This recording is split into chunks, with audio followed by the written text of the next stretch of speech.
capítulo 1, versículo 18 dice: el nacimiento de Jesucristo fue así. Estando desposada María, su madre, con José, antes que se juntasen, se halló que había concebido ¿de quién? ¿De quién? Se halló que había concebido del Espíritu Santo. Vamos a orar. Señor, en esta tarde te damos infinitas gracias por tu presencia en medio de la adoración. Gracias, Señor, porque tú te haces presente, Señor, cuando tu pueblo te adora en espíritu y te adora en verdad. Señor, te seguimos adorando en este momento y seguimos pidiendo que tu presencia se derrame sobre nosotros, sobre nuestras vidas. Te lo pedimos en el nombre de Cristo Jesús. Amén y amén. Dice aquí que el nacimiento de Jesús fue así. María estaba desposada con su esposo José, ¿verdad? Y antes que se juntaran, sucedió algo. Ella había concebido. Tal vez tú no sepas que cuando dice la palabra que estaba desposada, es un término que el día de hoy no comprendemos muy bien. Porque aún en México el compromiso no es tan fuerte cuando dos jóvenes se van a casar. Cuando estuvimos en Brasil aprendimos que se le llama noivado o noviado sería, o el noviazgo propiamente, es cuando se adquiere ya el compromiso para casarse. Y aquí en México no lo hay. Los jóvenes se hacen novios, duran eternidades de novios. Y a veces se aburren tanto, es tanto el noviado que se aburren y se separan y ya buscan otra pareja. Y los que aguantan y los que dicen, sí, me voy a casar después de los 8 años de que estamos de novios, ¿verdad? ¿Algún testimonio? Yo recomiendo noviazgos cortos, ¿verdad? Máximo de unos 2 años, por ahí así, porque no es muy bueno tener noviazgos largos. Pero bueno, es algo ya, un criterio, ¿verdad? Es un criterio. Pero en Brasil, por ejemplo, está una pareja de novios y cuando hacen su compromiso ya de casarse firmemente, lo hacen generalmente un año antes. Y es cuando se le entrega el anillo, ¿verdad? Se hace una reunión familiar y literalmente se pide a la novia y se le entrega el anillo y son novios. En ese momento sí son novios. Bueno, por lo menos en Brasil. Significa que al año se van a casar y es tan fuerte el noviado se le llama noivado, voy a decir noivado, ¿sale? Ustedes van a entender que estoy hablando en portugués. El noivado es tan fuerte que ya no hay cómo romper ese compromiso. Es algo muy serio. Y si alguien lo rompe es muy mal visto, o sea, qué mala leche, qué mal, ¿verdad? Se pasó de lanza, se pasó de vivo el muchacho. Porque ya es una relación muy muy seria donde literalmente los dos ya invierten sus finanzas para comprar muebles, porque ya es seguro, es tan seguro como hay luz durante el día, ¿verdad? De que se van a casar. Pero es algo muy fuerte en Brasil y aquí no lo hay. Algunas personas llegan a hacerlo del pedido de la novia y como que eso es ya más serio, ¿no? Pero en Israel era todavía más diferente, pues, y era el desposorio. ¿Qué era esto? Es como el noivado, pero sí estaban ya casados, pero sin haber llegado a juntarse todavía. Entonces en Israel cuando alguien se desposaba, ya estaban casados, pero todavía sin vivir juntos, sin llegar a ser ya una carne totalmente. ¿Me estoy explicando? Entonces cuando la palabra dice que estando desposada María, significa que todavía no vivían juntos, todavía no llegaban a consumar el matrimonio, pero sí estaban casados. ¿Me doy a entender? No era que eran novios, estaban desposados, y es algo difícil de entender. No sé, me le bajaste aquí, le subiste afuera, no sé qué pasó, pero me siento sordito. Es algo que no sé, se escucha muy raro aquí, o le cambiaste la ecualización o algo así hiciste, pero déjale como estaba, que estaba muy bien. Gracias. Y se encuentra entonces una situación muy, muy trágica María está embarazada. María está embarazada. La María se nos embarazó, pensaron todos. ¿Te imaginas qué trágica noticia para José? Nosotros sabemos que había concebido del Espíritu Santo, pero ponte en las sandalias de José. ¿Qué habrá sentido este joven, que por cierto era un hombre justo? Era un hombre justo, era un hombre muy especial. José fue un hombre muy especial, que de repente se da cuenta que su esposa ya está embarazada. Pues, ¿cómo? Si yo no la he tocado. Yo no la he tocado. Ahora, el tema de hoy no es el drama que se vivió en ese momento. Ese no es el tema. Pero después vamos a ver un poco más que realmente fueron personas muy especiales, María y José, que realmente se aventaron un paquetazo, se aventaron un compromiso fuertísimo. Óyeme, criar al Hijo de Dios, ser la autoridad temporal del Creador del universo, enseñarle una vida recta a aquel que es la verdad, a aquel que es la justicia. Eso fue lo que hicieron José y María. Dice la palabra que por lo que aprendió, por lo que padeció, aprendió la obediencia. Y Jesús, como dijo un hermano, él no estaba allí, Jesús bebé, diciendo, no voy a hablar si no los asusto. No sabía hablar, ¿verdad? No sabía hablar. No sabía nada, él fue aprendiendo. Y quienes le enseñaron fueron los padres, porque en ese tiempo no había primarias, ni secundarias. ¿Me explico? Los padres daban la educación. Y después eran educados por maestros, como lo fue Pablo a los pies de Gamaliel, ¿verdad? Hay un drama impresionante aquí, pero yo quiero hablar de algo específico. ¿Qué es lo que sucede en este momento? El nacimiento de Jesucristo fue así. El nacimiento de Jesús, el Cristo, Jesús el ungido, fue de esta manera. María estaba desposada cuando se halló que había concebido del Espíritu Santo. ¿Quién es María? María es la última persona en una genealogía larga. Y tú puedes leer parte de esa genealogía, porque esa genealogía en el Evangelio de Mateo empieza solamente a partir de Abraham. No empieza desde Adán como lo vemos en Lucas, ¿verdad? En Lucas vemos la genealogía desde Adán. Pero en esta genealogía solamente empieza desde Abraham. Y hay una razón, la vamos a hablar en este día, la razón de esta genealogía.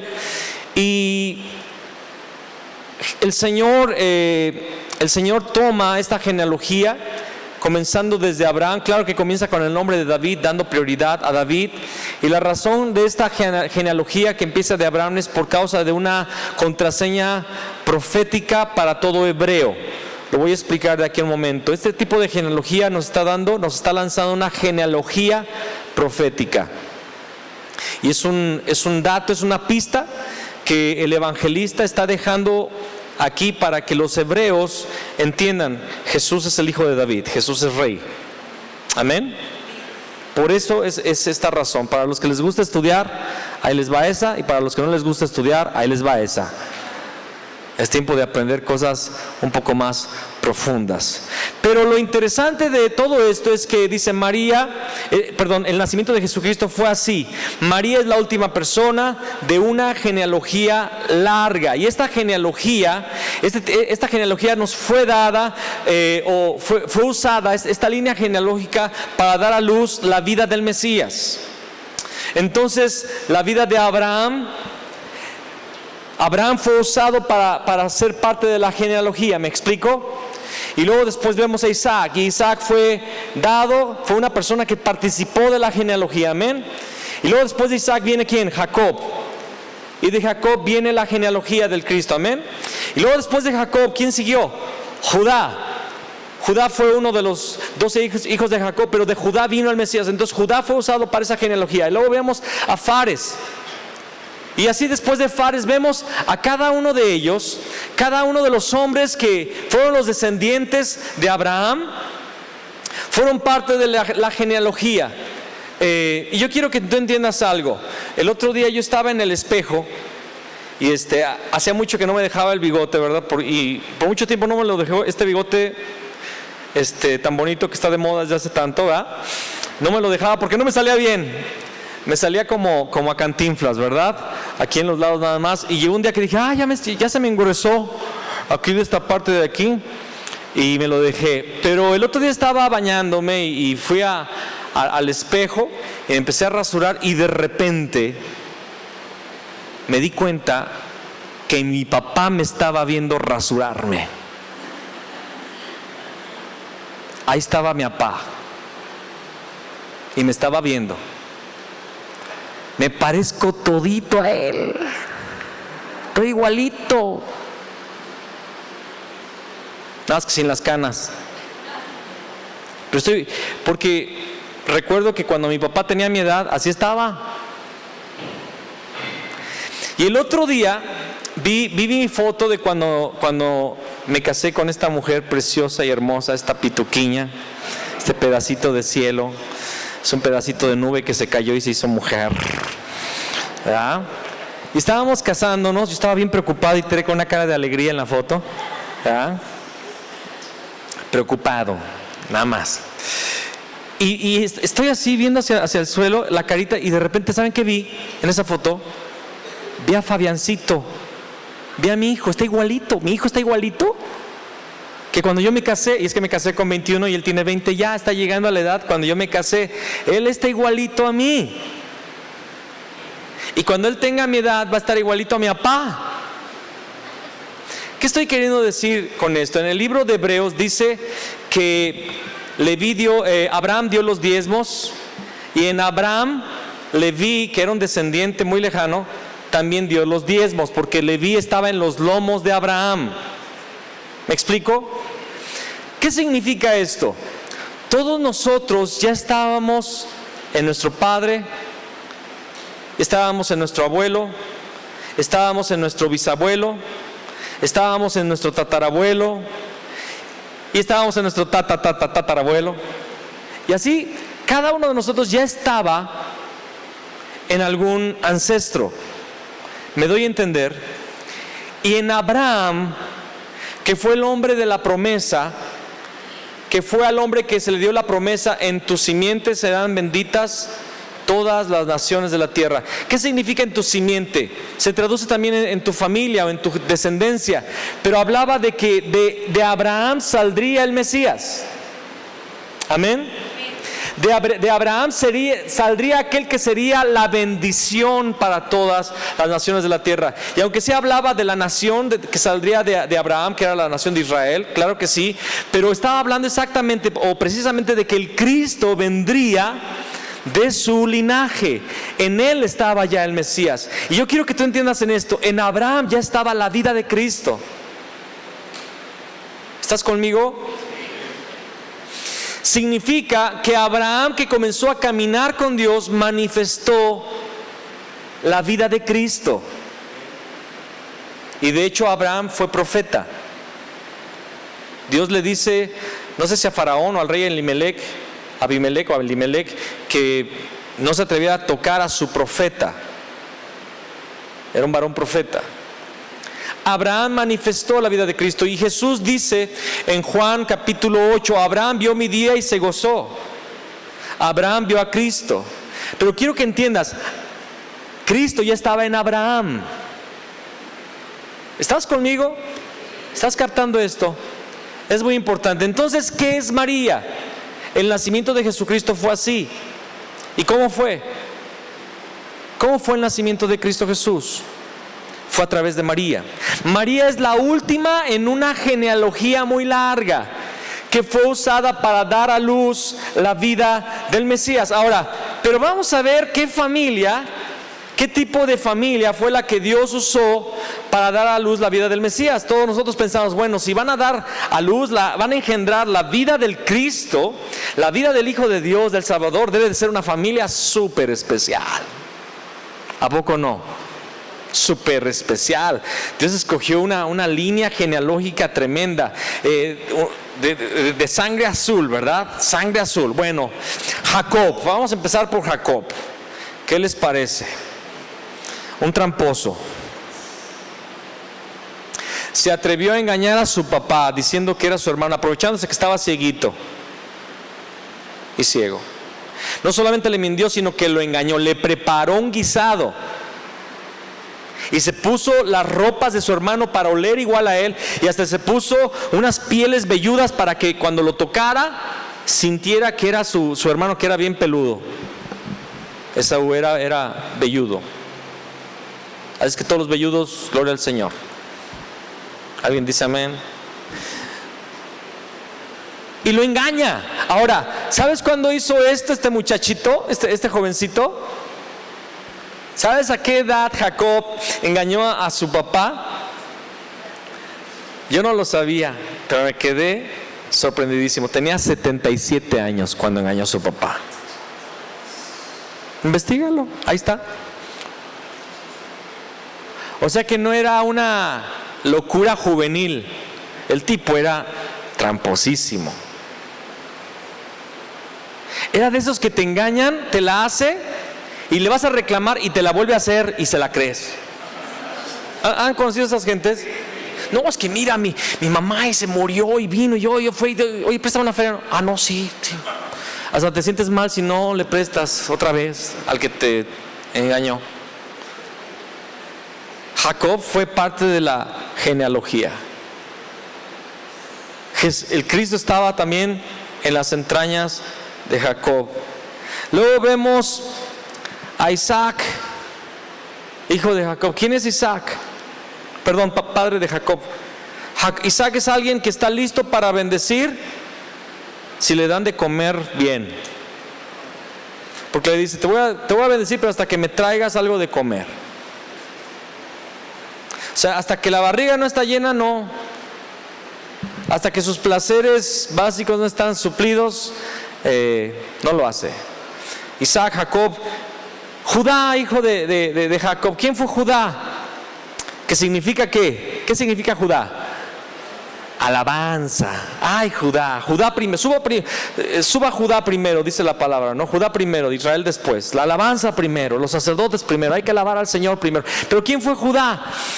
Bueno, Judá tuvo a Fares, que es la línea genealógica, pero la tuvo de su nuera. Se metió con su nuera. Incesto en la familia. Ese es Fares. Y después de Fares, ¿quién viene?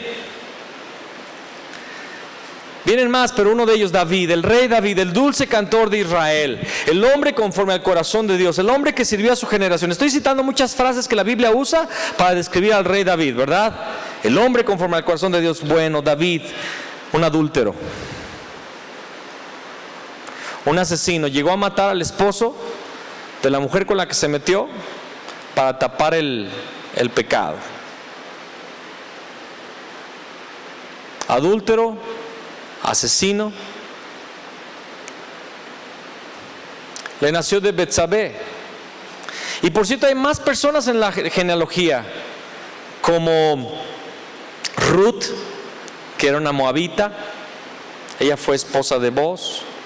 Está esta otra mujer que fue libertada de Jericó, Rahab, que era una ramera. Rahab fue una de las madres de Jesús en la genealogía.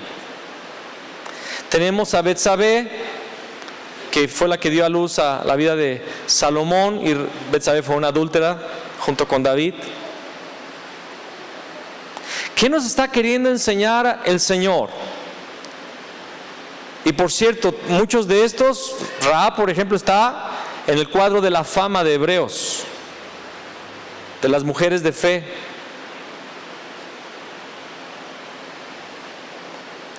Y termina con María. ¿Sabes lo que significa María? Para todas las Marías. Disculpen lo que les voy a decir, hermanas Marías, pero María significa con rebeldía o la rebelde. Ahora entiendes, Eder.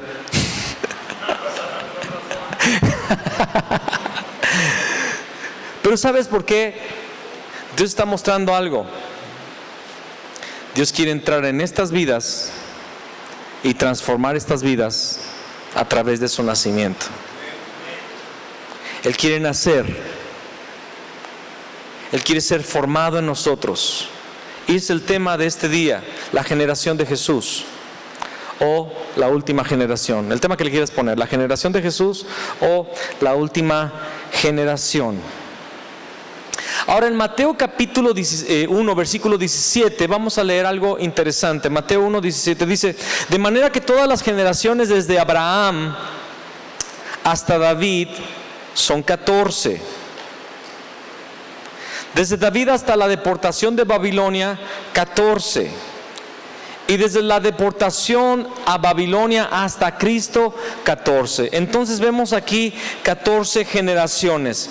De Abraham a David, ¿verdad? 14, ¿verdad? De David hasta la deportación a Babilonia, otras 14. Y de la deportación hasta Cristo, 14. Amén. El pastor Chue, que es un teólogo coreano, me preguntaba: Fabián, ¿por qué la genealogía de Mateo empieza desde Abraham y no desde Adán, como lo hace la genealogía de Lucas? Y yo le explicaba: bueno, es que son dos tipos de generaciones. Una es la línea genealógica de José y la otra es la línea genealógica de María. Dice, esa es la explicación coloquial. Pero no entiendo aún, no me satisface. Y bueno, la respuesta es que en realidad hay una seña profética aquí, 14. 14 es un número, todos sabemos que es un número, ¿verdad? El número 14, que viene después del 13 y antes del ¿qué? Ustedes son muy sabios. Ustedes son muy sabios. De verdad estoy orgulloso de esta congregación. ¿Qué iglesia me diste, Señor? Bueno, pero 14 es un número específico, es un número profético. ¿Por qué?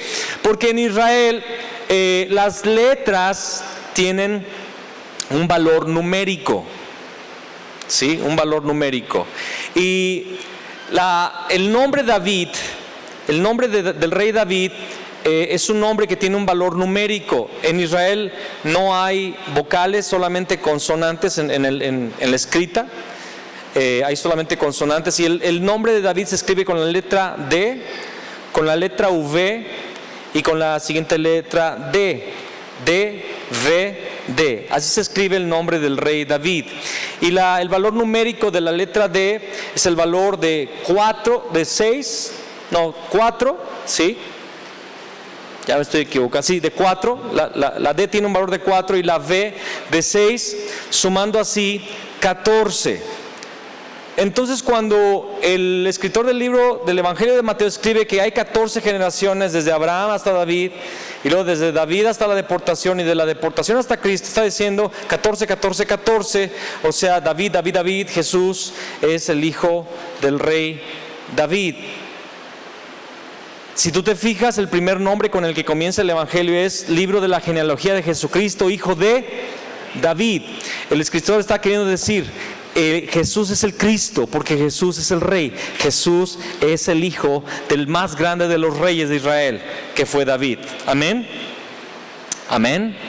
Entonces empieza la genealogía a partir de Abraham, porque el escritor está queriendo dar una contraseña profética. 14. David, Jesús es el hijo de David, Jesús es el rey de reyes y señor de señores. Solo que hay un problema. Si yo terminara solamente aquí y te dijera eso, tú saldrías muy contento diciendo: gloria al Señor, hay 14 generaciones desde Abraham hasta David, y hay 14 desde David hasta la deportación, y de la deportación hasta Cristo hay 14 generaciones, y 14 es el número del nombre del rey David. Es una contraseña profética para que los hebreos entendieran: Jesús es el rey porque es hijo del rey David. ¡Wow! ¡Qué padre! Y te saldrías aquí muy convencidote y gloria a Dios. Pero hay un problemita. Desde Abraham hasta David, si te pones a leer las genealogías, sí hay 14 generaciones. Desde David hasta la deportación hay también 14 generaciones. Pero de la deportación hasta Cristo no hay 14 generaciones, hay solo 13. Hay solo 13 generaciones y hay un error aquí. Y la pregunta ¿es un error del evangelista que no contó bien? ¿O es una mentira del evangelista para hacernos creer algo que no es cierto? Y si fue un error, pues estamos en graves problemas. porque la contraseña no sirve y Jesús quién sabe quién es entonces. Y si es una mentira, pues qué gacho, nos metieron en una secta y no la creímos y nos la tragamos bien sabroso. ¿Error o mentira? Bueno, ninguna de las dos. Tenemos que explicar algunas cosas que van a ser datos interesantes, pero detrás de los datos hay una revelación preciosa. Amén. Para comenzar, ¿quién es el Señor Jesús? Es el Hijo de Dios. Pero ¿cuál es el propósito de Dios? ¿Por qué Jesús nació? Dice, el nacimiento de Jesucristo fue así: estando desposado María con su esposo, con José, antes que se juntó, se halló que había concebido del Espíritu Santo. ¿Qué fue lo que sucedió cuando Cristo nació? ¿Qué fue lo que sucedió cuando Cristo nació? Te lo voy a responder de forma muy sencilla. Dios estaba restaurando el plan original. Dios estaba restaurando su plan. ¿Cuántos saben que cuando Dios planea algo, nadie va a frustrar el plan de Dios? ¿Y cuál fue el plan de Dios en el Edén? Tener un hijo conforme a su imagen y a su semejanza, en quien soplase de su espíritu y con el cual pudiera tener comunión. ¿Verdad? El Salmo 8, como lo hemos estudiado ya en el movimiento de la palabra y en los estudios aquí, el Salmo 8 dice: lo coronaste de gloria y de honra. ¿Qué había sucedido con Abraham? Él estaba ¿qué? Coronado. ¿Quiénes eran los coronados? Aparte de reyes, ¿quiénes eran? Los reyes, ¿qué eran? Eran los ungidos. Lo coronaste de gloria y de honra, lo ungiste. Adán era un Mesías, era un ungido. ¿Estás conmigo?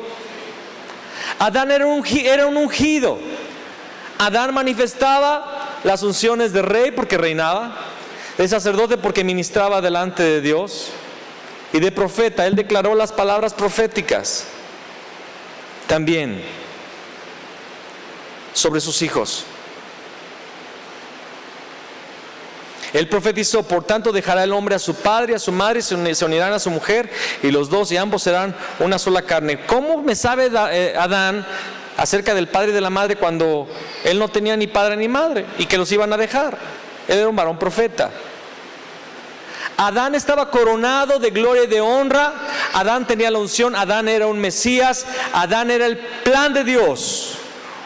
Una generación de hijos, una generación de ungidos. ¿Me explico? Pero Adán perdió esto por el engaño de la serpiente en Génesis capítulo 3. Y en Génesis 3:15 Dios lanza la promesa del Cristo. Ahora, cuando Dios lanza la promesa del Cristo, las siguientes generaciones de Adán se desviaron. Y Dios tiene que mandar un diluvio. Y en medio de ese diluvio encuentra un hombre justo que caminaba con Dios, llamado Noé. Y de Noé, a Noé le da una promesa, y Noé levanta sacrificios de sangre. De esos 3 hijos, ¿cuál fue el hijo que recibió la bendición? Sem.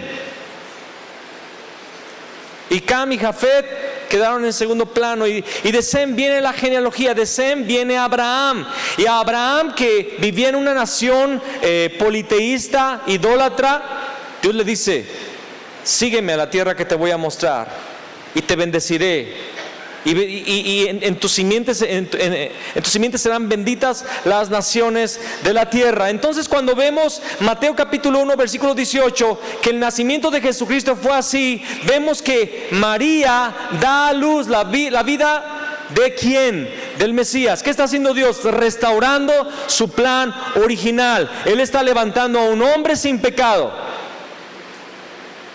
que guardará el pacto de Dios, que guardará la palabra de Dios y no va a fallar como lo hizo Adán.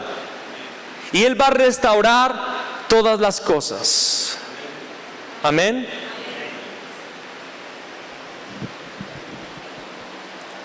Y viene Jesús. Ahora, antes de que Jesús aparezca en escena, hablando de su ministerio, porque ya estaba en la tierra, pero estaba escondido, se levanta un hombre llamado Juan predicando que el reino se ha acercado. Y estaba tan cerca como a unas millas. Estaba ahí en Nazaret. El reino estaba en Nazaret, en una carpintería. El reino se ha acercado. Arrepiéntanse.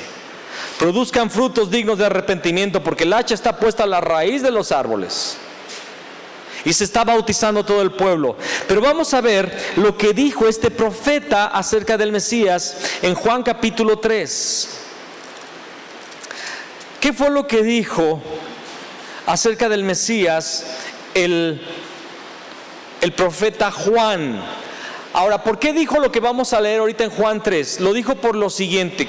¿Cuáles eran las preguntas que le hacían a Juan? ¿Quién eres? ¿Eres Elías? No. ¿Eres el profeta? Porque él era un profeta, pero no era el profeta que había profetizado Moisés. No, no lo soy. ¿Quién eres tú? Soy una voz que clama en el desierto: preparad el camino del Señor, enderezad en la soledad camino al Señor. Estaba declarando: soy el que prepara el camino. Y él tiene que responder para que Israel entienda: yo no soy el Cristo, yo no soy el ungido, solamente soy alguien que prepara el camino. Pero explica algo más del Mesías. Vamos a Juan 3:29. Dice: el que tiene la esposa es el esposo, mas el amigo del esposo que está a su lado y le oye, se goza grandemente de la voz del esposo. Así pues, mi gozo está cumplido. Es necesario que él crezca, pero que yo mengüe. Él está diciendo: yo no soy el esposo, no soy el Mesías, soy el amigo del esposo. Y cuando el amigo escucha la voz del esposo, se goza grandemente de la voz del esposo. Juan está declarando: yo soy el amigo del novio. ¿Y qué es lo que hacía en ese tiempo del desposorio el amigo? El novio se iba, se comprometían, se casaban, se desposaban. El novio se iba, ¿y quién se quedaba? El mejor amigo. Y el mejor amigo era el interlocutor, el intermediario que escuchaba al novio y le decía a la novia: dice que te ama, dice que ya mero viene, dice que te prepares. Dice que de aquí a poquito que está preparando morada, que está preparando la casa, que está quedando muy bonita, que la cocina está quedando como a ti, como tú le habías platicado, ¿verdad? Y el novio se comunicaba a través del amigo. Y Juan dice: yo soy el amigo del novio. Amén. ¿Quién es el amigo del novio en este tiempo? El Espíritu Santo. ¿Que está preparando a quién? A la iglesia. ¿Quién es la iglesia? La iglesia es la novia, pero desposada. Desposada. Que está esperando que el novio regrese de aquel lugar al cual él fue, al cual él dijo que había ido para preparar morada. Y dijo: les dejo a mi Espíritu Santo y él hablará todo lo que escuche del Padre. Va a escuchar todo lo que yo diga. Les va a hacer saber todas las cosas. Entonces, ¿quién es Cristo? Es el esposo. ¿Qué es la iglesia? Es la desposada, es la esposa, es la novia. Amén. Es la iglesia. Vamos a Efesios 5. Es una porción que todos conocen. Bueno, todos los cristianos. Efesios 5. Capítulo 23, 24 y 32. Dice: porque el marido es cabeza de la iglesia, porque el marido es cabeza de la mujer, así como Cristo es cabeza de la iglesia, la cual es su cuerpo y él es su salvador. Así como la iglesia está sujeta a Cristo, así también las casadas lo estén a sus maridos en todo. Y todos usamos Efesios 5 para predicarle a los matrimonios, ¿verdad? Y sobre todo para predicarle a las mujeres: sométanse. Ahí todas las mujeres agachan la cabeza ahorita. Todas agacharon la cabeza. Bueno, y usamos esta porción para decir a las mujeres: el hombre es la cabeza del hogar. Pero exactamente, y sí es así, pero mira la explicación que da el Espíritu Santo en el versículo 32. Grande es este misterio, mas yo digo esto respecto de Cristo y de la iglesia. El matrimonio es una sombra del plan majestuoso de Dios, y es que preparar una esposa para el Cordero, para el novio, que es Cristo Jesús. Amén. Entonces Cristo es el novio, la iglesia es la esposa o la novia. Ahora, dice Mateo 1:18, volvamos a Mateo 1:18, el nacimiento de Jesucristo fue así. ¿Qué significa esto? ¿Por qué nos dice estas palabras? El nacimiento de Jesucristo fue así. Está hablando de un patrón. Dios siempre se maneja por patrones. Dice Eclesiastés a través del rey Salomón, todo lo que es ya fue. Todo lo que viene ya ha sido hecho. No hay nada nuevo debajo del sol. Y curiosamente Dios repite la historia. Él, es como en el fútbol. No hay peor cosa que alguien te haga la misma jugada 3 veces. ¿No es así? Que te pase la pelota por el mismo lugar y te meta gol por el mismo lugar 3 veces. Un amigo brasileño que una vez llegó aquí dice que vino a jugar y dice, la verdad es que son bien malos aquí. Y bueno, es que ellos nacen con el fútbol en la sangre, ¿verdad? Y dice que estaba jugando y le hizo un tunelcito a un mexicano, ¡paz! Y se lo llevó y el otro se quedó así, bien agüitado. Y después de tiempo otra vez le llega la pelota en el mismo lugar, con el mismo defensa, y le hace otra vez el mismo tunelcito. Y el otro se enoja. Y por tercera vez, en el mismo lugar, con el mismo defensa, le vuelve a hacer el mismo túnel. No, ya el otro lo agarró de la camisa. Porque eso en el fútbol es una ofensa, pero no debería ser una ofensa, debería ser una advertencia para que ya dejes ese deporte que no te conviene, que no es tuyo. O sea, ¿a quién le hacen 3 túneles iguales?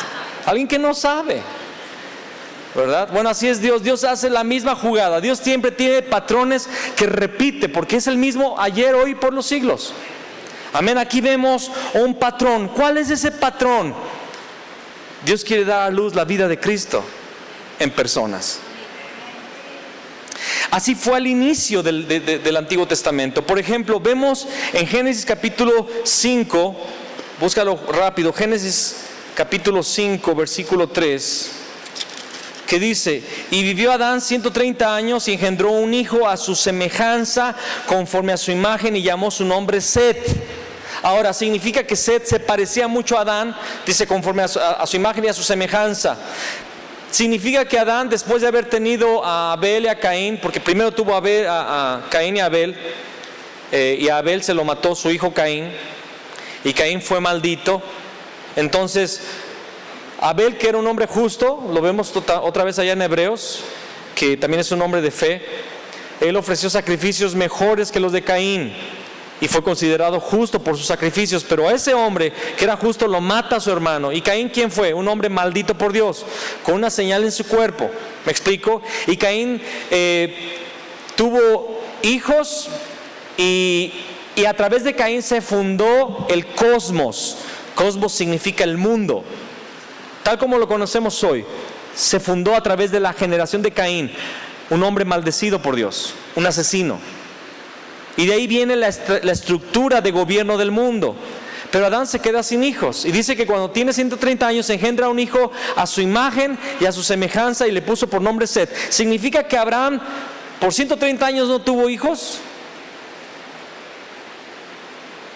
¿No tuvo hijos por 130 años? No significa esto. Él tuvo muchos hijos.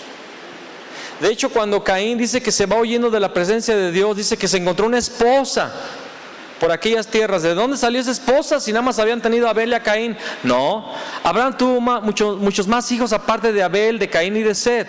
Pero la Biblia solamente menciona las líneas, tanto de fe como también de la carne. ¿Me explico? Y no se menciona que Adán y Eva tuvieron a esa hija que un día encontró Caín. Ni se mencionan todos los hijos que tuvo en estos 130 años. Solamente se menciona que a los 130 años nació ¿quién? Nació alguien a la imagen y semejanza de Adán, un hombre que empezó a buscar a Dios. Y dice que a partir de allí los hombres empezaron a invocar el nombre de Dios. Set fue un hombre con una inclinación hacia Dios. Y de Set viene la línea justa, no de Caín, de Set. ¿Están entendiendo? Significa que Set fue un hombre que heredó la bendición de Adán. Siempre hay alguien que hereda la bendición o alguien que recibe la maldición. Por ejemplo, en el caso de Esaú y de Jacob, Esaú merecía la bendición, pero ¿qué heredó? Una maldición de parte de Dios. Amé a Jacob, pero aborrecí a Esaú. Y después vemos que Dios maldice a Edom en los profetas menores. Y Edom es Esaú. El reino de Esaú fue el reino de Edom, un reino de las montañas. Y fue maldito el reino de Edom. Pero Jacob heredó la bendición, aunque no era el primogénito, era el segundo. Siempre vemos que alguien hereda la bendición. Así fue al principio del Antiguo Testamento. Génesis 5, versículo 3. Sed heredó la bendición de Adán. Así fue al principio del Nuevo Testamento. Mateo 1:18. El nacimiento de Jesucristo fue así. Una mujer llamada María, que dijo, era una mujer muy humilde: engrandece mi alma al Señor y mi espíritu se regocija en Dios mi Salvador, porque ha mirado la bajeza de su sierva, y desde ahora me llamarán bienaventurada. Una mujer que sabía que portaba la vida del Hijo de Dios. Personas que dan a luz al Cristo. Dios siempre estaba buscando eso. Dios está preparando una novia que dé otra vez a luz la vida del Cristo. Así fue al principio del Antiguo Testamento, así fue al principio del Nuevo Testamento, y así también lo será. El mismo patrón al final de la era, al final del tiempo. Lo vemos en Apocalipsis 12. Vamos por favor a Apocalipsis 12, versículo 8. Apocalipsis 12:5. Y ella dio a luz un hijo varón, que regirá con vara de hierro a todas las naciones, y su hijo fue arrebatado para Dios y para su trono. Y dice el versículo 6, y la mujer huyó al desierto. ¿Cuál mujer es esa? Los católicos usan este pasaje para decir que es la Virgen María, ¿verdad? Que es la Madre de Dios, y han hecho una pintura con todo lo que dice aquí Apocalipsis 12. Pero quiero que sepas que Apocalipsis 12 fue antes de la pintura que alguien se inventó. ¿Ok? Apocalipsis 2 está desde el primer siglo, y la pinturita esa tiene 400 y pocos años que la inventaron. Esta mujer es la iglesia. Es la iglesia. Y la iglesia al final del tiempo también da a luz la vida de un hijo varón. ¿Quién es este hijo varón? ¿De quién está hablando Apocalipsis 12:5? Vamos a ver los atributos de este hijo varón. Regirá con vara de hierro a todas las naciones. Hay alguien que también dice eso en un salmo, el Salmo 2, y es el Salmo del Mesías. El hijo varón es el Cristo que va a regir con vara de hierro a las naciones de la tierra. ¿Qué significa esto? Que la iglesia va a dar a luz la vida de Cristo. Amén. Y ese hijo varón, la vida de Cristo, va a ser arrebatada para Dios y para su reino. Y entonces Dios puede actuar cuando la iglesia cumple con el propósito. Entonces María es un patrón para nuestros días. Dios está buscando personas que quieran ser parte de la genealogía que da a luz la vida del Cristo. ¿Están conmigo? Vamos a Apocalipsis 21. Perdón, antes de esto, Gálatas 4:26.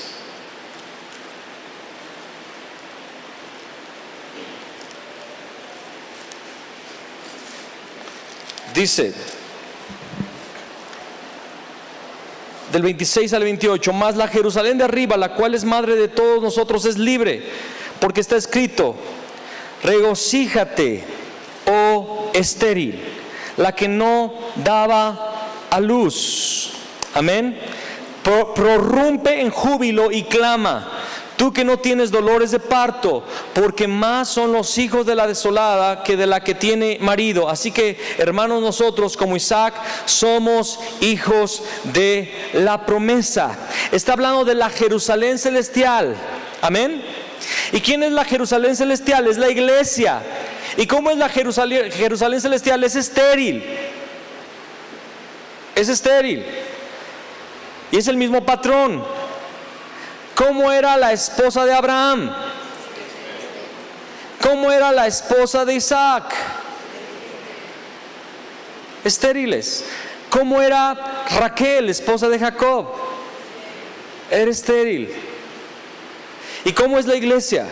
De alguna forma también es estéril. Ponte a ver, por ejemplo, Abraham tuvo dos mujeres. Una era la concubina, Agar. Inmediatamente le dio hijos. Y Sara no le podía dar hijos, era estéril. ¿Cómo es el mundo hoy? Si yo, imagínense que yo me endemoniara, eso no va a pasar.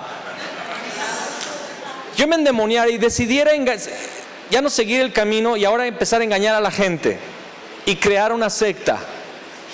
Los seguidores de Fabián, los fabiánicos. ¿Sabes que podría tener éxito rápidamente? Porque el engaño se prolifera rapidísimo. Los hijos de Agar nacen rápido. Por eso las sectas proliferan rápidamente, porque están en el mismo equipo del mundo: el engaño, la destrucción. Y yo podría, en un caso así bien tenebroso, hacerme de multitudes y sacarles la feria y poner políticos en el gobierno y hacerme un hombre influyente del lado de la... Nada más que tendría que pagar con un lago de fuego que arde para toda la eternidad. Sería el único paguito que tendría que hacer por esas cosas.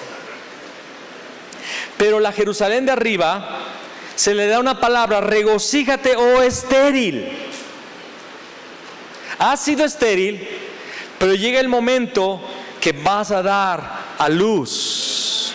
Más son los hijos de la desolada que la que tiene marido. Y dice la palabra: nosotros somos hijos de la promesa. Entonces, ¿quién es esa Jerusalén? Lo dice también Apocalipsis capítulo 21. Lo explica Apocalipsis 21 del 1 al 8. Dice: vi un cielo nuevo y una tierra nueva, porque el primer cielo y la primera tierra pasaron y el mar ya no existía más. Y yo, Juan, vi la santa ciudad, la nueva Jerusalén. Ahí está la Jerusalén que nos acaba de hablar Gálatas, ¿verdad? Capítulo 4.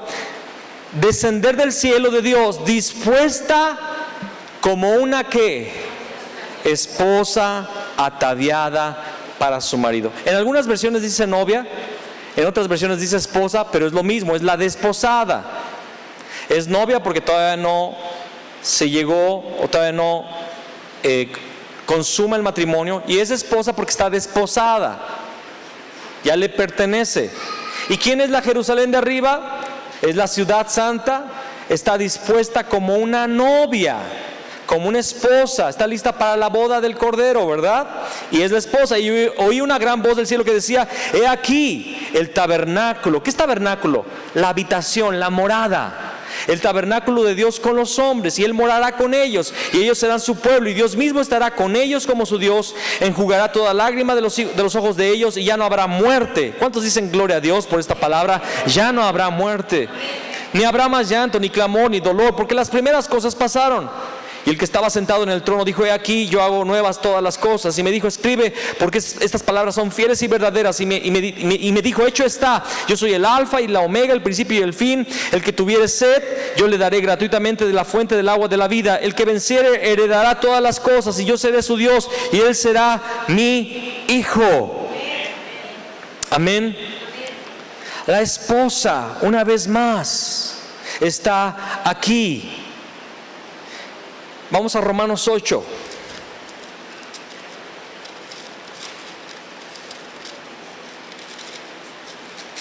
Y vamos a leer los versículos 16 al 19. Yo te recomiendo que lo leas todo en casa, pero aquí vamos a leer nada más unos versículos. El Espíritu mismo da testimonio a nuestro espíritu de que somos hijos de Dios. Y si hijos, también herederos, herederos de Dios y coherederos con Cristo. Si es que padecemos juntamente con Él, para que juntamente con Él seamos glorificados.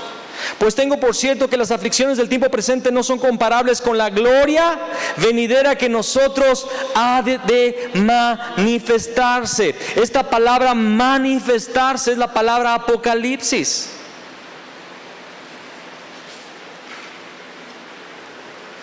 ¿Qué somos nosotros? Los que hemos creído en Jesús como el Cristo. ¿Qué somos? Hijos de Dios. ¿Y también qué? La iglesia. Y también, si somos la iglesia, ¿qué somos también? La novia, la esposa. ¿Para qué quiere un hombre una esposa? para amarla y de ese amor tener un fruto, tener un hijo, una hija o hijos. Es el propósito de Dios desde el huerto del Edén, tener hijos. Se frustró, pero Jesús lo resolvió. Pero su muerte y resurrección comenzaron su plan. ¿Cuál fue el plan? Preparar un pueblo que es novia, que es iglesia. ¿Para que qué? ¿Para que sean salvos nada más? Para que en esa relación de hijos, guiados por el Espíritu de Dios, lleguen a dar a luz la vida de Cristo, la gloria venidera. Lo dice el versículo 18. Pues tengo por cierto que las aflicciones del tiempo presente no son comparables con la gloria venidera que en nosotros ha de manifestarse. Y mira lo que espera la tierra, porque el anhelo ardiente, para empezar ya, anhelo es una palabra muy sublime, anhelo, pero no es cualquier anhelo, es un anhelo ardiente. Wow. El anhelo ardiente de la creación es el aguardar, o es el mundo, la creación está esperando. ¿Y cómo está esperando? Ardientemente, con anhelo. ¿Qué está esperando? La manifestación, que también es la palabra apocalipto, de los hijos de Dios. ¿Qué es esto? ¿Qué significa esto? Para empezar, este versículo dice 17, y si hijos, también herederos, herederos de Dios y coherederos con Cristo. ¿Qué significa esto? ¿Qué significa que somos herederos? Mira, cuando yo me casé, cuando nos casaron, ¿verdad?, a mi esposa y a mí, yo tenía unas moneditas que un padrino me dio, ya ni me acuerdo quién. Pero las arras, ¿se acuerdan? ¿Y qué se hace con las arras? Te entrego aquí y con eso te prometo que todo lo mío es tuyo. ¿Y qué le promete la esposa al marido? Te prometo que todo lo tuyo es mío. ¿Verdad que sí? Y en algunos casos, aunque debiera ser en todos, nuestro dinero y nuestras pertenencias pasan a ser de la esposa. Yo gano un sueldo, ¿verdad?, una ofrenda de aquí de la congregación cada semana. Y ¿sabes qué? Literalmente es de ella. Ella no me dice, oye, ¿me das? Oye, sí, dame, ¿no?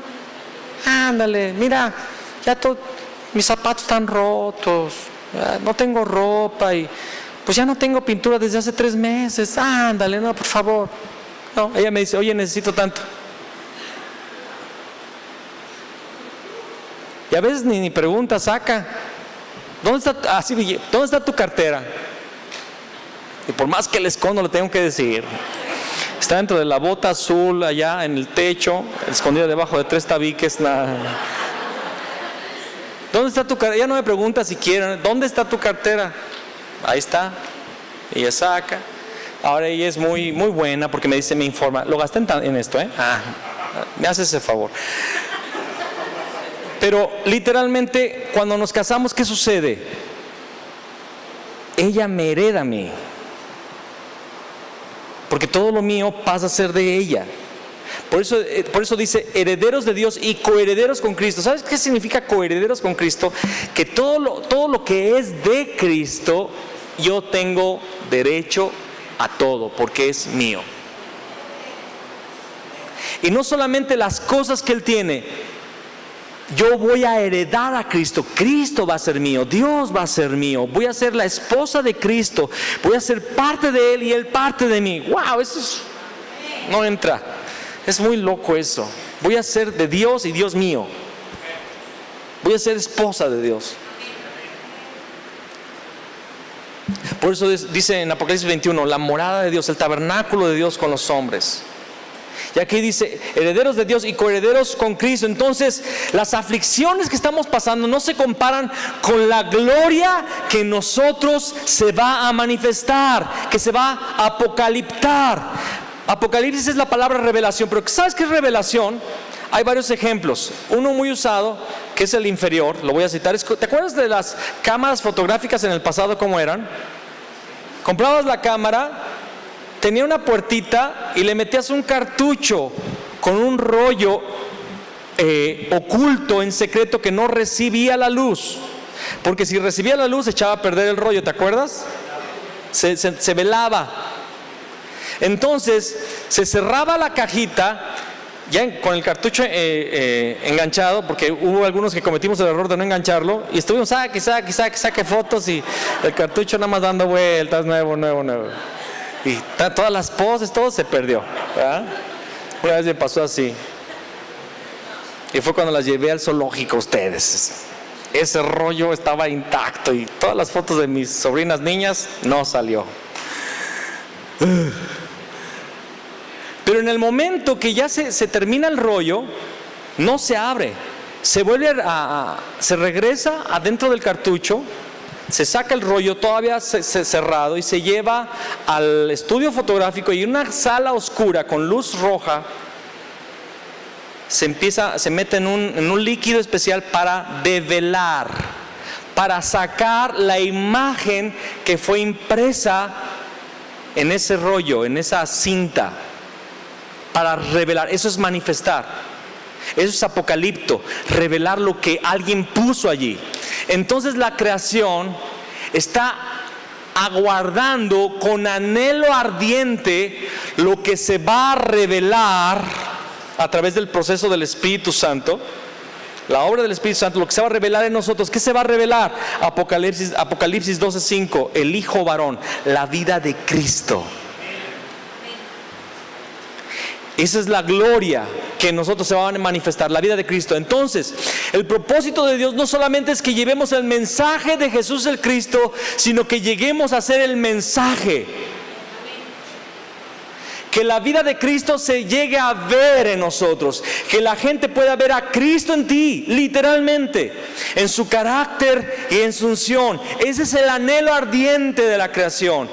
Que cuando va a llegar el día en que se va a revelar en ti la vida de Cristo, en ti y en mí. ¿Quién es Cristo? Ve conmigo a 1 Corintios 12:12. Porque así como el cuerpo es uno y tiene muchos miembros, pero todos los miembros del cuerpo, siendo muchos, son un solo cuerpo, así también Cristo. ¿Qué significa este versículo? ¿Quién es Cristo? Cristo es una compañía de personas. Cristo es una compañía de personas que son miembros de su cuerpo, la iglesia. Filipenses 2, versículos 5 al 9. Haya pues en vosotros este sentir que hubo también en Cristo Jesús, el cual siendo en forma de Dios, no estimó el ser igual a Dios como cosa que aferrarse, sino que se despojó a sí mismo, tomando forma de siervo, hecho semejante a los hombres. Y estando en la condición de hombre, se humilló a sí mismo, y haciéndose obediente hasta la muerte y muerte de cruz, por lo cual Dios también le exaltó hasta lo sumo y le dio un nombre que es sobre todo nombre. Si Cristo ha desposado a la iglesia y la iglesia está siendo preparada para el encuentro con el novio, y si vemos que la iglesia va a dar a luz al hijo varón, la iglesia va a manifestar la vida de Cristo, ¿cómo debiera ser la vida de la iglesia? Dice Filipenses 2, haya pues en vosotros este mismo sentir. Que los sentimientos que movieron a Cristo, que las convicciones que movieron a Cristo se muevan en ustedes. ¿Cuáles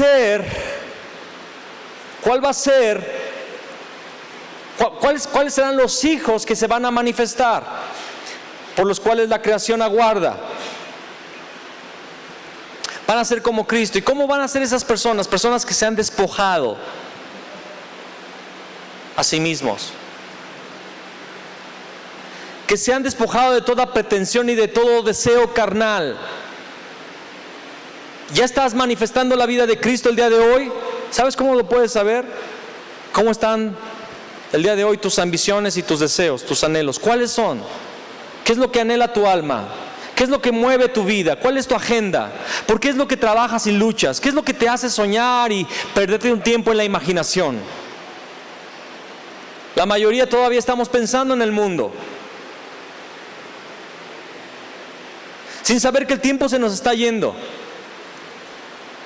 Como estuvimos viendo el día de antier en un funeral, nuestra hermana Luchita ya pasó a la eternidad. Nuestra hermana Luchita murió el día viernes a las 9:30 de la mañana. Y ella estuvo por aquí, entre nosotros. Y el día viernes en la tarde me tocó estar al lado de su cadáver,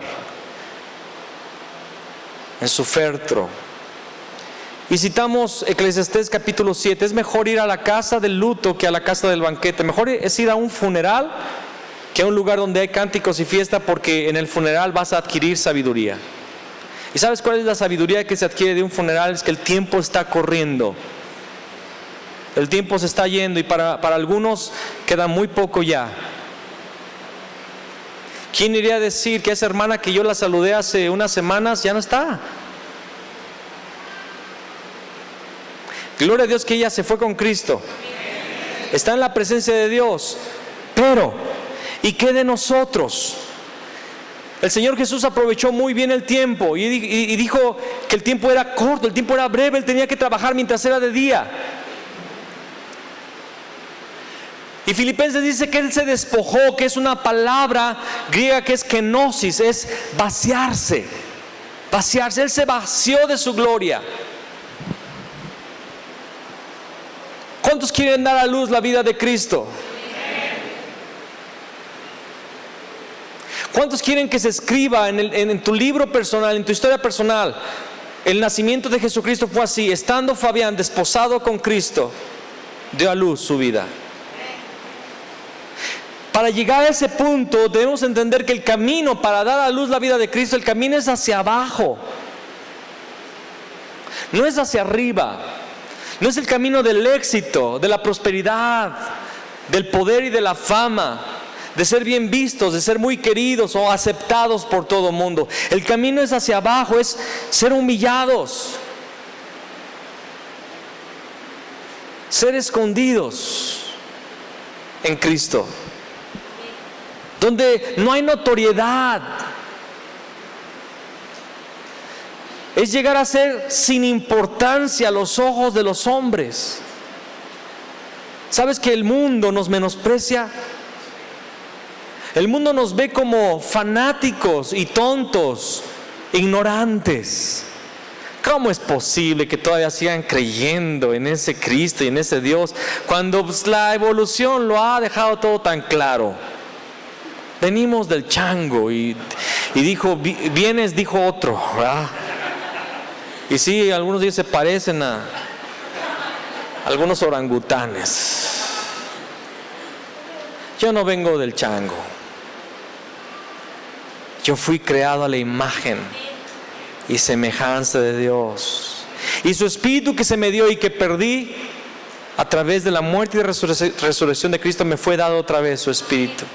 Y ahora vivo eternamente y para siempre. Y ahora mi propósito y mi plan es llegar a ser como Cristo, llegar a dar a luz la vida de Cristo en mis días, caminando por un camino que es hacia abajo, un camino de humillación, siendo escondido por Dios, llegando a ser sin importancia o relevancia a los ojos de los hombres. Porque ese tipo de personas son las personas que serán exaltadas hasta el trono. Esos son los que reinarán con vara de hierro a las naciones. Esos son los que escucharán las palabras de Cristo: venid vosotros benditos de mi Padre al reino que mi Dios ha preparado. Nuestra meta es Canaán, así como lo fue para el pueblo de Israel. Estuvo en un desierto y era su meta llegar a Canaán. ¿Sabes lo que significa Canaán? El lugar bajo. Para entrar a Canaán hay que pasar por el Jordán. ¿Sabes cuál es el lugar más bajo de la tierra físicamente? Es el Jordán, 500 metros bajo el nivel del mar. Y el Jordán significa el que desciende. Para llegar a la tierra de promesa. Canaán significa la tierra de promesa, la vida de Cristo, el descanso, el reposo de Dios, la vida santificada, la vida justificada, los justos delante de Dios. Eso significa Canaán. Significa que tenemos que bajar cada vez más, cada vez más, cada vez más. Llegar al Jordán, descender a un poco más.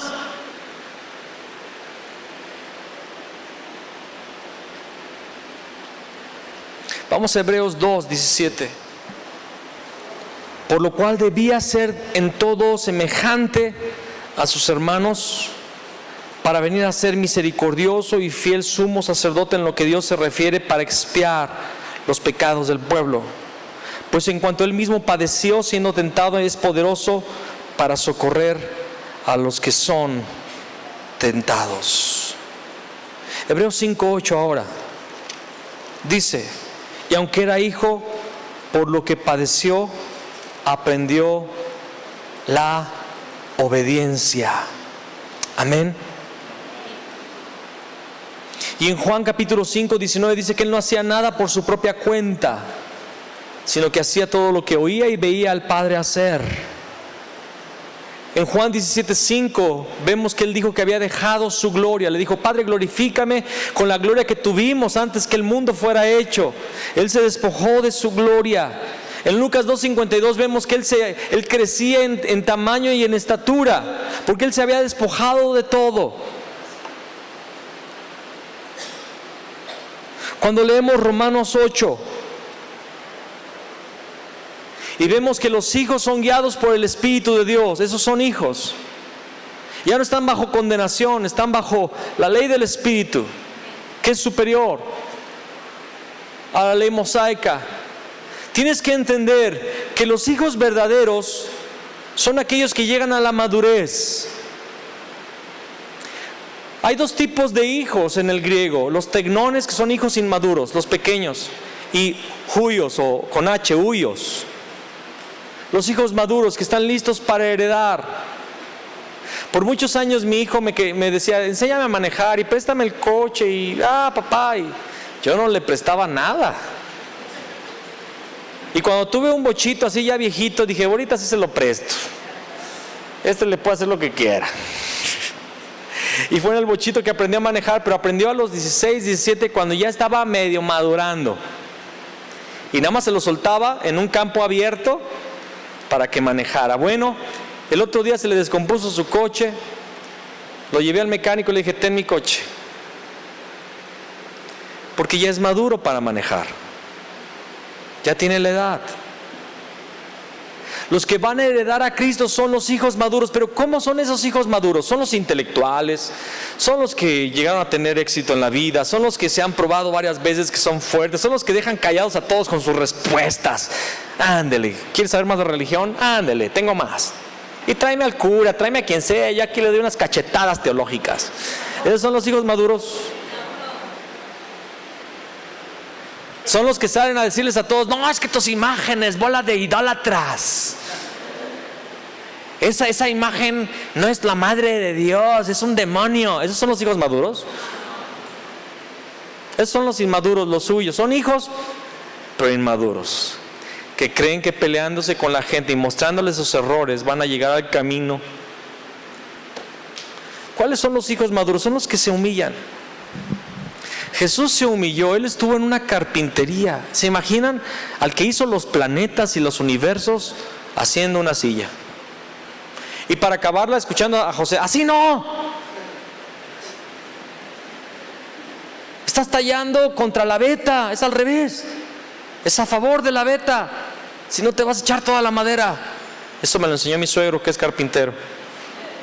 Me dijo: cuando se talla es en favor de la veta, no al revés, si no se te atora. Fue carpintero,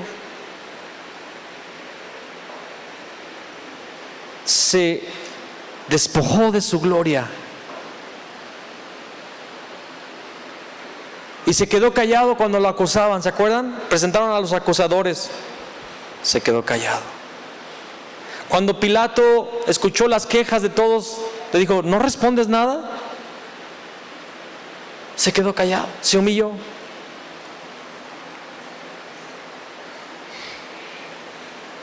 Los hijos maduros son los que son guiados por el Espíritu de Dios, para callarse cuando se tienen que callar, para humillarse cuando se tienen que humillar, para despojarse de sus derechos, porque cómo está en boga lo de los derechos humanos. En Cristo, nuestro único derecho, ¿sabes cuál era? El de la cruz. Tú tienes derecho a una cruz romana, a ser azotado.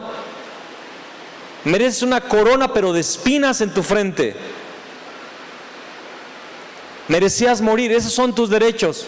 Pero hubo otro que los tomó por ti y por mí. Y dice la palabra que Él quiere que sigamos sus pisadas. ¿Cómo va a ser esa generación que se va a revelar? Va a ser como Cristo Jesús. Entonces, si en Mateo 1:17 dice que esas son las generaciones y falta una generación, ¿qué fue lo que pasó con ese error? A ver, pastor, a mí no me dice que a Chuchita la bolsearon. Salió con lo de las 14 generaciones y no me lo ha respondido. ¿Dónde está esa generación que falta? Ve conmigo al Salmo 22:30. Dice allí en el Salmo 22:30, ¿cuántos saben que casi todos los salmos son proféticos acerca de la vida de Cristo? 69, 33, 22, hay muchísimos salmos proféticos. Ese es uno también. Salmo 22:30 dice: la posteridad les servirá. Esto será contado de Jehová hasta la postrera generación. Dice, la posteridad le servirá. ¿Qué es la posteridad? Una generación futura. Amén. Una generación futura le servirá. ¿Qué significa que le servirá? Va a cumplir su propósito en la tierra. Va a haber una generación que va a cumplir el propósito de Dios. Adán cumplió el propósito, falló. Pero habrá una generación que le va a servir, que va a cumplir el propósito. Pero ¿cómo dice en la versión Reina Valera? Esto será contado de Jehová hasta la postrera generación. Es una traducción no muy buena, que digamos. ¿Sabes cómo dice el original? Escucha y te vas a ir para atrás. Dice, la posteridad le servirá. Esto será contado de Jehová como una generación. Esto será contado de Jehová como una generación. Llegará el día, y está llegando, cuando va a haber una generación que se va a levantar a caminar en los pasos de Cristo Jesús, y que va a dar a luz la vida de Cristo como María, y Dios va a decir: esa es la generación que faltaba. Esa es la 14ª generación. Y es la generación de Apocalipsis 12:5, que va a dar a luz al Hijo varón. ¿Cuántos queremos ser parte de esa generación? Esa generación faltante. Hay 14 generaciones, ¿sabes? Eso me da esperanza. Esa generación existe y se va a manifestar con la gloria de Cristo, y el mundo va a ver a Cristo. Hoy estamos saliendo a las calles, y ahorita en los anuncios van a dar el anuncio del evangelismo que vamos a hacer en la calle cada mes.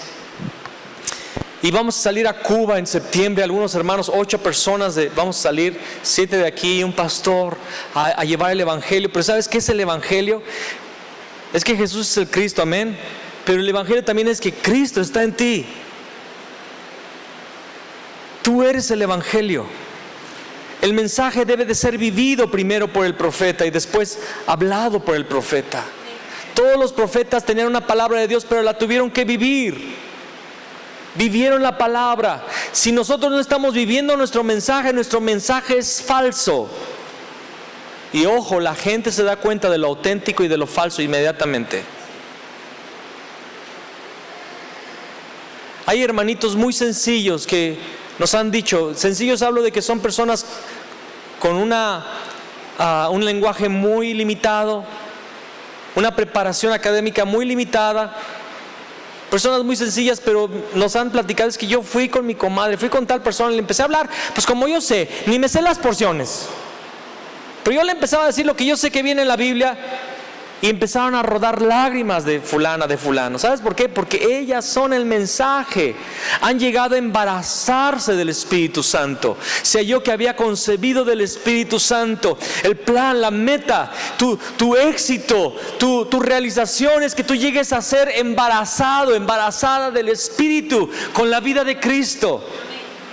Cuando ya no llegues a pensar otra cosa más que en la vida de Cristo, cuando ya no llegues a soñar otra cosa que en los planes de Cristo, el evangelismo mundial, vivir como Cristo, hacer las obras de Cristo aquí en la tierra, entender que tu tiempo en la tierra es limitado, es como una neblina que en un momento es y en otro momento desaparece. Somos como la hierba del campo que a la mañana está y al otro día se secó. Se seca, nuestra vida se seca, nuestra vida pasa rápidamente. Muy rápido. ¿Cómo la estamos viviendo? La estamos viviendo para tener más dinero. ¿Crees que ese es el propósito de Dios? Una vez un hombre dijo: ¿cómo que ya la venida del Señor está cerca? No, que no venga. Dije: ah, caray.